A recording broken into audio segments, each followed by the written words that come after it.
নমস্কার বন্ধুরা, সঙ্গীতার সংসারের কাছে দূরে সকল দর্শক বন্ধুদের স্বাগত জানাই। আর এখন এই বাগানে এসেছি একটু বেগুন তুলতে, কারণ বাজার থেকে একটু পার্শে মাছ নিয়ে এসছে, সেই পার্শে মাছ দিয়ে বেগুন হবে। গাছে দুটো বেগুন হয়ে আছে, বেগুন দুটো তুলে নেবো, আর সঙ্গে হয়তো একটু কেওড়া দিয়েও হতে পারে পার্শে মাছের টক। যাই হোক, বেগুনগুলো তুলে নেওয়া নিয়ে বাড়ি রান্নাবান্নার কাজ আছে, আর অনেকটা বেলাও হয়ে গেছে, তাড়াহুড়ো করেই রান্না করতে হবে। মা তো সকাল সকাল একটু ভাত খায়। তো সম্পূর্ণ পর্বটা দেখতে থাকুন। আর যারা নতুন দেখছেন তারা আমার চ্যানেলটিকে একটু সাবস্ক্রাইব করে পাশে থাকবেন, আর ভিডিওটা ভালো লাগলে একটু বন্ধুত্বের হাত বাড়িয়ে দেবেন, লাইক কমেন্ট শেয়ার করে। তো গাছের বেগুন যেটুকু হয় সেইটুকুই অনেক। এখন তুলে নেব, আর যদি ঢেঁড়স থাকে ঢেঁড়সও তুলে নেব। বাগানে এসেছিলাম বেগুন তুলতে, তো এই যে সব খেয়ে নিয়েছে বেগুন। কি পাখিতে খাচ্ছে কি জানি, তাহলে তো আর কোনো ফলই নেই।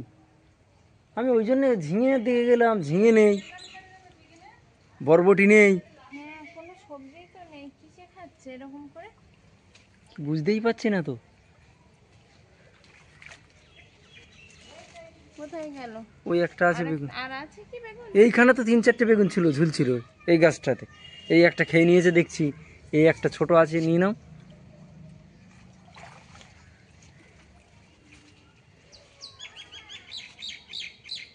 কিন্তু খাচ্ছে কিসে সেটাই তো বুঝতে পারছি না।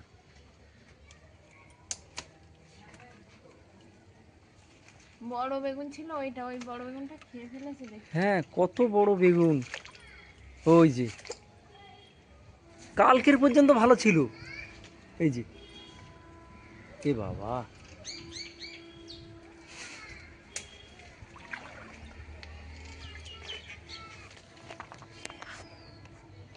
ঝিঙে দেখে গেছিলাম, সেগুলো কি আছে? একটা যে ঝুলছে দেখছি। না, বেড়ার গায়ে ঝিঙে দেখে গেছি দুটো। কি জানি বুঝতে পারছি না, দেখা তো যাচ্ছে না, সব পাখিতে খেয়ে ফেলেছে মনে হয়। এবার ওই জন্যই শশা টশা মাঝে মাঝে দেখি, কিন্তু পাওয়া যায় না।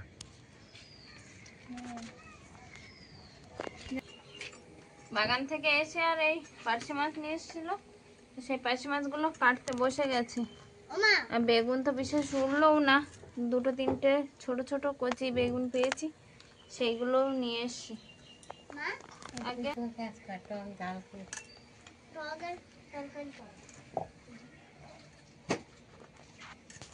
অলিভিয়া কোথায়? তো ঘরে আছে। এ অলিভিয়া, এদিকে আসো। কটা বাকি? হ্যাঁ, তাড়াতাড়ি না, তাড়াতাড়ি না, টাইম হয়ে গেছে। কত বাকি? হয়ে গেছে প্রায়, আর অল্প দুটো তিনটে মাছ আছে, কাটলে হয়ে যাবে। পার্শে মাছগুলো প্রায় কাটাই হয়ে গেছে। অলিভিয়া তুমি কি করছো? অলিভিয়া তুমি কি করছো? খেলা করছো? তুমি খেয়েছো? সকালবেলা খেয়েছো? কি খেয়েছো? কি খেয়েছো? দুধ খেয়েছো?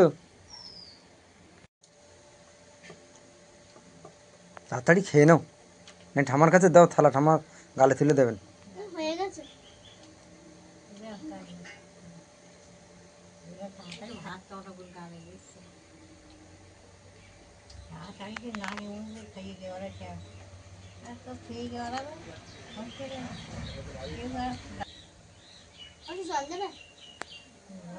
পার্শে মাছগুলো ধুয়ে জলে দিয়ে দিয়েছে দেখছি। বেগুন অল্প থাকার কারণে তার সঙ্গে কয়েকটা কাঁচা কাঁচা নয় আর কি, কচি কচি ঢেঁড়স কেটে নিয়েছে। তো রান্না করতে থাকবে, আমি বেরোবো, আমি একটু হসপিটালেই যাব। আমার ফিরতে অনেকটা দেরি হবে মনে হয়, আর ভিডিও করার সম্ভব হয়তো হবে না। সঙ্গীতার শরীরটা বিশেষ ভালো নয়। রান্নার ধারে চলে এসেছি, আর পার্শে মাছগুলো এই যে কেটে ধুয়ে একদম পরিষ্কার করে নিয়েছি। আর পার্শে মাছ কিছুটা হবে ঢেঁড়স বেগুন দিয়ে রান্না, আর কিছুটা হবে কেওড়া দিয়ে টক। কেওড়াটা এখনো বার করিনি, আগে মাছগুলো সব ভাজতে দেবো, দিয়ে আর কেওড়াটা বার করে পরটা ছাড়িয়ে নেবো। মাছে এখনো লবণ হলুদ কিছুই মাখানো হয়নি, আর লবণ হলুদ একটু দিয়ে দেবো।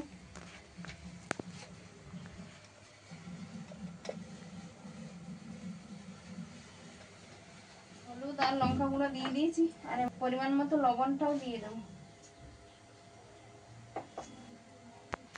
তুমি মাছ ভাজতে শুরু করো, ঐশিকার স্কুলে টাইম হয়ে গেছে, আমি চলে গেলাম। আচ্ছা, মাছগুলো সব ভেজে নিয়েছি, আর একটু ভাজাটা একটু কম রেখেছি, কারণ পার্শে মাছ বেশি কড়া করলে আবার ভালো লাগে না। তো সব মাছ ভাজা হয়ে গেছে। এদিকে কড়াইতে একটু পেঁয়াজ ফোড়ন দিয়ে দিয়েছি, যে ঢ্যাঁড়সের তরকারিটা বসিয়ে দেবো। তো ভাজা ভাজা হয়ে এসছে, এবার দিয়ে দেবো ঢ্যাঁড়স, বেগুন, শসা একসঙ্গে একটা তরকারি হবে মাছ দিয়ে। তো সেই সবজিটা এবার দিয়ে দেবো।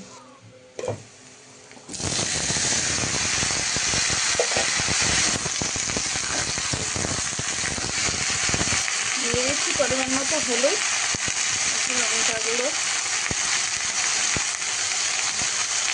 স্বাদ মতো লবণ।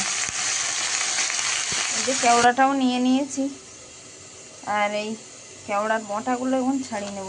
এই যে ছোটো ছোটো মোটা আছে, এই মোটাগুলো ছাড়িয়ে না নিলে কষ লাগবে, তো এইগুলো ছাড়িয়ে একটু সিদ্ধ বসিয়ে নেব। ঢ্যাঁড়সের তরকারিটা ভালোভাবে কষিয়ে নিয়েছি, এবার দিয়ে দেবো ঝোলের জন্য জল। কেওড়াগুলো এই ছাড়িয়ে নিয়েছি, আর এবার একটু সিদ্ধ করতে দেব। জলটা গামলিতে বসিয়ে দিয়েছি, একটু গরমও হয়ে গেছে। এখন কেওড়াগুলো দিয়ে দিচ্ছি, আর একটু সিদ্ধ হয়ে গেলে খোসা বা দানাটা আলাদা করে রসটা শুধু নিয়ে আর টক করতে হবে। কেওড়াগুলো সিদ্ধ করে নিয়েছি, আর এই যে একটু চাপ দিতেই দানাটা আলাদা হয়ে যাচ্ছে। তো দানার গায়ে যে নোটটা আসে, এই নোটটা একটু জলে ধুয়ে নেব, নিলে তাতেই টক। এই যে সব কেওড়াগুলো কেমন দানা ছেড়ে ছেড়ে যাচ্ছে, আর খোসাগুলোও আলাদা হয়ে যাচ্ছে। তো এবার টকটা বার করে নেব, দানা আর খোসাগুলো আলাদা করে দেবো, নিয়ে আর ভালোভাবে টকটা বার করে নিয়ে আর মাছের টক করব। বেগুন, ঢেঁড়স, শসা, পার্শে মাছের ঝোলটা হয়ে গেছে, একটু রসা রসাই করেছি, মশলাও দিয়ে দিয়েছি পরিমাণ মতো। এবার নামিয়ে নেব। এই যে হলুদ রঙের জলটা দেখা যাচ্ছে, এটা কিন্তু সেই কেওড়ার রসটা বার করে নিয়েছি, আর দানা আর খোসাগুলো সব আলাদা করে ফেলেছি। এটা অবশ্যই কিন্তু হলুদও দেওয়া নেই, এই যে দানা আর খোসাটা আলাদা হয়ে গেছে। আর এই নোটটাই এখানে আছে, এটা একটু হালকা করে জল দেব, কারণ অনেকটাই আঠালো আছে। দিয়ে আর এই ঝোলটাই তরকারিতে দিয়ে দেবো। কড়াইতে তেল দিয়ে দিয়েছি পেঁয়াজ কুচি, এরপর একটু দেবো সর্ষে ফোড়ন। সর্ষে ফোড়নটা হাতেই নিয়ে নিয়েছি আর দিয়ে দেবো, কারণ পেঁয়াজটা ভাজা ভাজা হয়ে এসছে। সর্ষে ফোড়নটা একটু ভাজা হয়ে গেলেই দিয়ে দেবো মাছগুলো।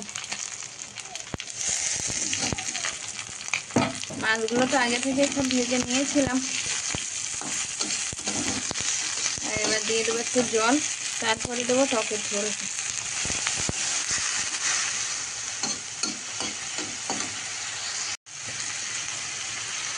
টকের ঝোলটা দিয়ে দিচ্ছি। আগেই তো ভাত আর লাউ তরকারিটা করে নিয়েছিলাম। তরকারিটা এখানে আছে মাছের টক কেওড়া দিয়ে, আর এখানে আছে ঢেঁড়স, পার্শে মাছ আর শসা একসঙ্গে করে একটা তরকারি করেছি। তিনটে তরকারিও হয়ে গেছে, আর মা খেতে বসে গেছে। অলিভিয়া এবার খাবে, অলিভিয়াকে খাওয়াবো। ঐশিকার বাবা একটা দরকারে গেছে, মানে ঐশিকাকে স্কুলে দিয়ে হয়তো সেখানে গেছে দরকারে, এখনও বাড়ি ফেরেনি। তো অলিভিয়াকে এবার খাইয়ে দেবো। এখানে বসে আছি। কি করছো তুমি? কি করছো? খেলা খেলা করছো? হ্যাঁ, ডাল না কি বলছো আমি বুঝতে পারছি না। তুমি খেলা করছো? ডাল কোথায়? ডাল কাল দিদি কোথায় গেছে? স্কুলে? দোকানে? না না, দিদিভাই স্কুলে গেছে না। আসলে অলিভিয়া কালকেরে দুষ্টুমি করতে গিয়ে পড়ে গিয়ে এই মুখের ধারে একটু লেগেছে। তবে খুব বড় বিপদ হয়, ওটা মুখে দিতে নেই। তবে খুব বড় বিপদ হয়নি, এইটুকুনি পারা।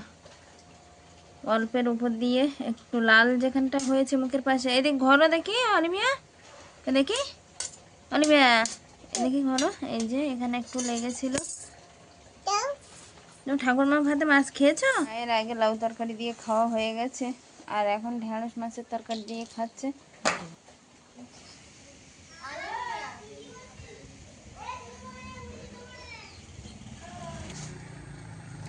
সাইকেলে কটা ব্যাগ নিয়েছো? সাইকেলে করে 3খানা ব্যাগ নিয়ে বার হয়ে পড়েছে, আর যাচ্ছে ব্যবসায়ী। তো কোথায় যাচ্ছে সেটা অবশ্যই দেখাবে। আর বাড়ির সামনে তো কতটা জল, জল ঠেলে এই রাস্তায় এনেই ব্যাগগুলো গুছিয়ে নিতে হয়েছে। রেনকোটটা নিলাম না, রেনকোট নিলে তো সাইকেল চালিয়ে খুব ঘাম হয় গায়ে। তুমি দেখো লিখিয়া ছিল ওরা কোথায় খেলছে, একটুখানি দেখো।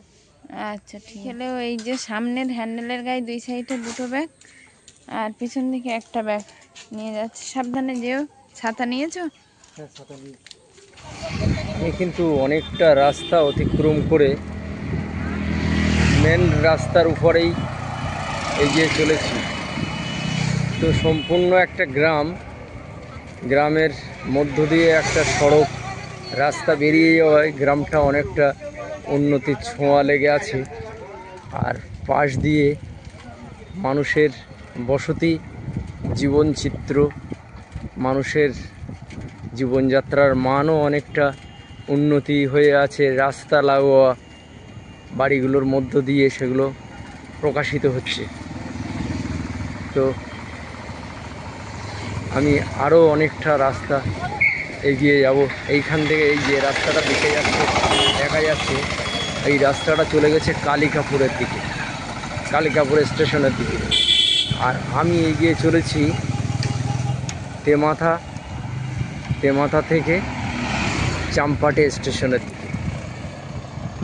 তো আস্তে আস্তে যেন মনটা ভরে উঠছে, কারণ চারিদিকে সবুজে সবুজে ভরা গ্রাম, কিন্তু শহরের ছোঁয়া।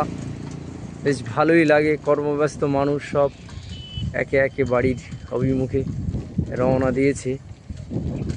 আর মানুষ, সমস্ত গ্রামের মানুষ কাজ ছেড়ে কাজের একটু বিশ্রাম নিয়ে তারা রাস্তার কাছাকাছি এসে অনেক বিনোদন, একটু 5টা মানুষের সঙ্গে দেখা, এই করেই তারা একে একে সবাই এই রাস্তার দিকে এগিয়ে আসতে চাইছে, এগিয়ে আসে।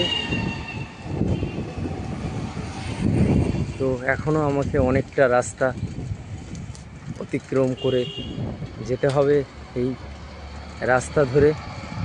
আমি যদিও আস্তে আস্তেই যাচ্ছি, কারণ অনেকটা রাস্তা যেতে হবে যেহেতু, তাই বিশেষ জোরে সাইকেল চালাচ্ছি না। আমার পাশ দিয়ে অনেক গাড়ি, সাইকেল, ভ্যান তারা এগিয়ে চলে যাচ্ছে। আমার গাড়িটা অনেকটা ভারীও আছে মাল থাকার কারণে। তো আপনারা সঙ্গে থাকুন, আর সামনের পরিবেশটা আরও কি সুন্দর আপনাদের একটু দেখাবো।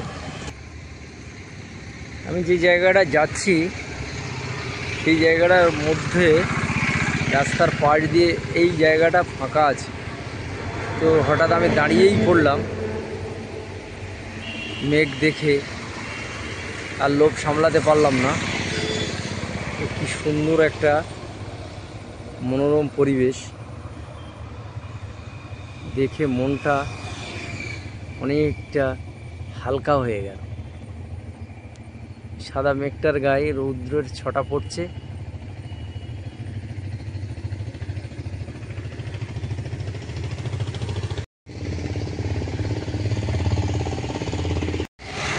আমি ছিলাম রাস্তার ওপারে, আর এপারের দৃশ্যটা আরও একটু সুন্দর।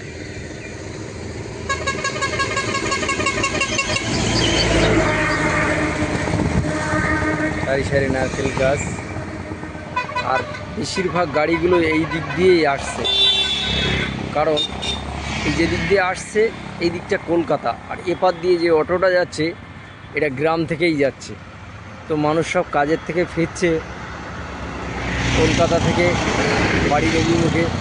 কর্মব্যস্ত জীবন শেষ করে সমস্ত মানুষ নিজে নিজে বাসা সন্তান সবার কাছে ফিরে যাবে, আর আমি এবার আস্তে আস্তে চলে যাব আমার সেই নির্দিষ্ট লক্ষ্য, যেখানটা আমার যাওয়ার জন্য আমি বেরিয়েছিলাম। আমার সাইকেলটা এখানে দাঁড় করানোই আছে। তো আমি এবার আস্তে আস্তে আরও একটু এগিয়ে যাব, অনেকটা রাস্তা যেতে হবে এখন। এবার আস্তে আস্তে সাইকেলটা নিয়ে এগিয়েই যাব সামনের দিকে।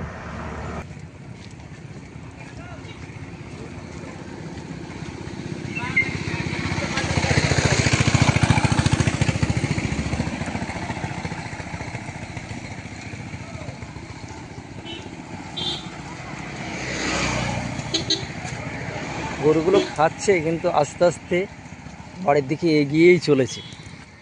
যে বাড়ি যাওয়ার সময় হয়েছে দেখলেই বোঝা যাচ্ছে।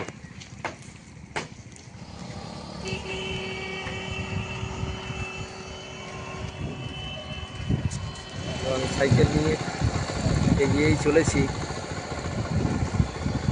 আস্তে আস্তে রাস্তা একটু ফাঁকাই দেখলাম, যেহেতু অনেকটা গ্রামের দিকে প্রবেশ করছি, তো তাই রাস্তা একটু ফাঁকা ফাঁকা হয়ে যাচ্ছে।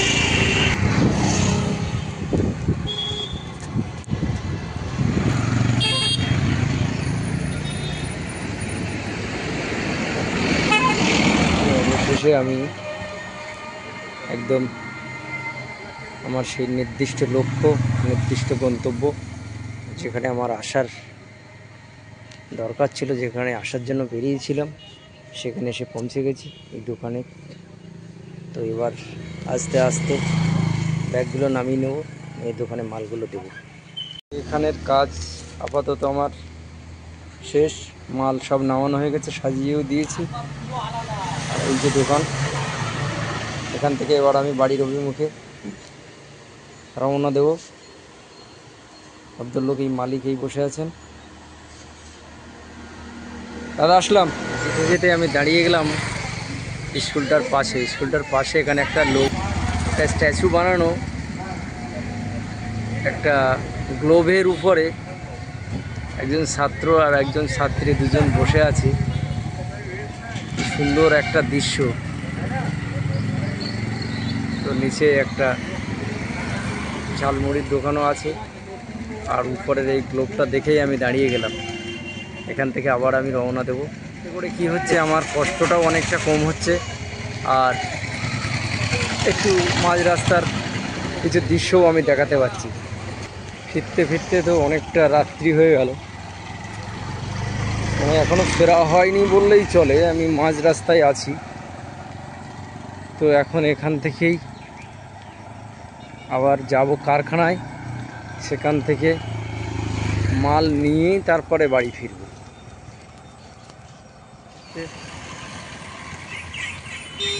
রাত্রি হয়ে গেছে, আর গাড়িগুলো উল্টো দিক থেকেই আসছে। আমি এবার যাব কারখানার দিকে। কারখানাটা বেশ কিছুটা দূরই আছে এখান থেকে। এটা হলো লিভার হসপিটাল। তো এই লিভার হসপিটালটা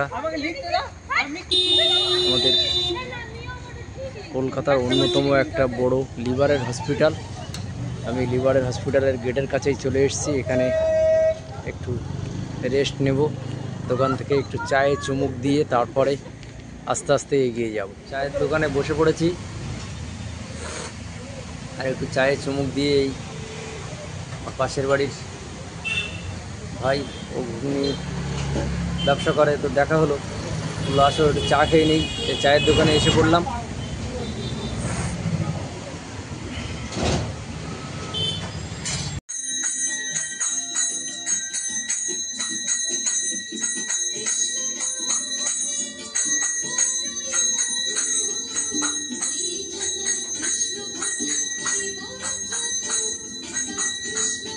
তো কারখানা থেকে বেরিয়ে সাইকেলে মালটা তুলে নিলাম। এবার বাড়ি যাওয়ার পালা। তো রাস্তাটা সামনে ভীষণই খারাপ, তবু আমাকে যেতে হবে। তো আপনাদের দেখাবো কি পরিস্থিতি রাস্তাটার, তো দেখতে থাকুন। সামনের অনেকখানি অনেকখানি রাস্তা আমাকে এইভাবেই অতিক্রম করে যেতে হবে। অনেকটাই রাস্তা, এই জায়গাটা একটু বেশি। আর তারপরে সামনের ওই যে রাস্তাগুলো, গাড়িগুলো আসছে, ওখান থেকে আমাকে যেতে হবে। তো আমি আর দেখাতে পারবো না, যেহেতু 2 হাত দিয়েই সাইকেল চালাতে হবে।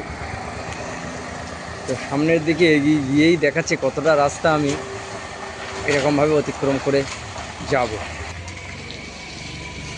এই যেন চড়াই উতরাই রাস্তা, তো এইভাবেই এই রাস্তাটা অতিক্রম করতে হবে।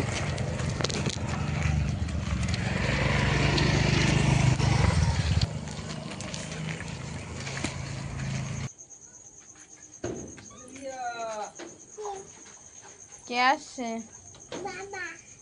বাবা বলো, ও বাবা তাড়াতাড়ি এসো, বলো আসো বাবা। হ্যাঁ, কি করছো তুমি? বলো এসো। ব্যাগগুলো না, সরে যাও। এই নাও। হ্যাঁ, দাদু। তুমি সরে হ্যাঁ, যাও দাদু বাবা, ব্যাগ এনেছে। নামাবে, সরো। দাদু এনেছে, সে তো সবাই জানে। ওই ব্যাগে কি আছে দেখেছো? কি দেখেছো? এইটা কি বলো? নিয়ে যাও, ঠাম্মার কাছে নিয়ে যাও। কি খাবার নিয়ে এসছে বাবা? হ্যাঁ, ব্যাগ তো চেক করতে শুরু করে দিয়েছো। কি খাবার নিয়ে এসছে? কি ওটা? আরে আমি অবশেষে আগে বাড়ি এলাম। একেবারে অবশেষে বাড়ি এলাম, মাল দিয়ে। আবার কিছু মালও নিয়ে এলাম। এখন থেকে একটু কাজ করতে বসতে হবে। আচ্ছা ঠিক আছে, এসো। দিদির জন্য আগে একটা রাখো, আর তুমি একটা নাও। কি খাবার এনেছে? এই বাবা, কোথায় রেখেছে? সন্দেশ তো। ওদেরকে আমি একটা বাটিতে দিয়ে দিই, দাও একটা বাটিতে দিয়ে দিই আমি, দাও। হ্যাঁ খাই তো, খাই না তো কি, দাও এটা দিদির জন্য থাক। হ্যাঁ আচ্ছা, তুমি ওটা খেয়ে নাও, তারপরে দিচ্ছি এটা, ঠিক আছে? দুষ্টু দিদি পড়ে এসে খাবে, ওটা তুমি খাও, একটা বাটি দিই। আচ্ছা, বাবা তোমার জন্য ছানার সন্দেশ নিয়ে এসছে।